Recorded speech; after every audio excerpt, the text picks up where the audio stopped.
Hi guys, my name is Jeremy and I'm a tutor working with Speak Soundly Learning, and I'm here to talk to you today about transactional writing and developing the ideas in your paragraphs.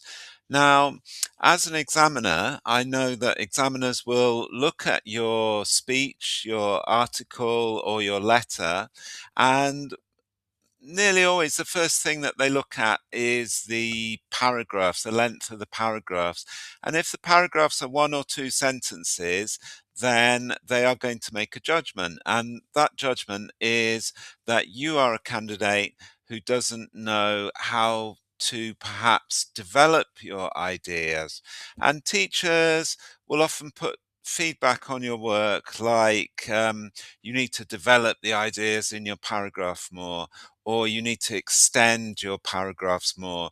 But the big question is how to do that. So what I want to give you today is a strategy which will help you to develop your paragraphs. And this strategy is called passata.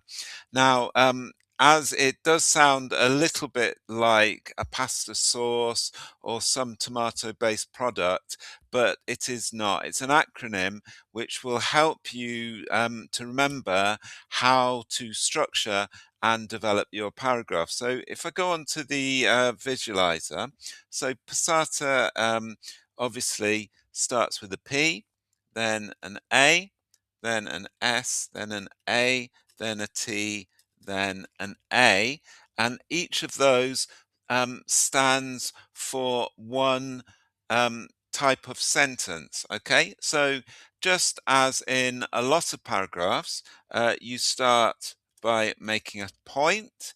That's like a topic sentence, if you will, and then you the second sentence is where you back up your point with some logos, maybe a fact or statistic, and then you comment on the fact or statistic. So in other words, you say something about the fact or statistic, and then you back that up with some anecdotal evidence. So you can add an anecdote, that is a personal story from something that you've experienced, or someone that is close to you has told you. And actually, that anecdote could just be one sentence.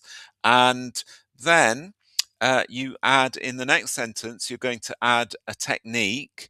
And as you've already added a fact or some kind of logos related technique, then I would suggest that you use maybe something like a rhetorical question, emotive language, or even a power of three.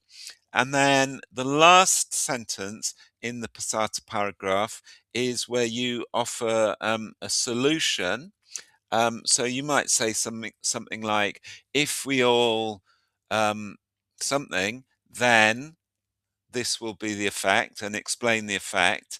And in that way, instead of having a two sentence or one sentence paragraph, you can make sure that you've got a nicely developed six sentence paragraph that is nicely structured and developed, and therefore you can look like a higher ability candidate by using a passata paragraph.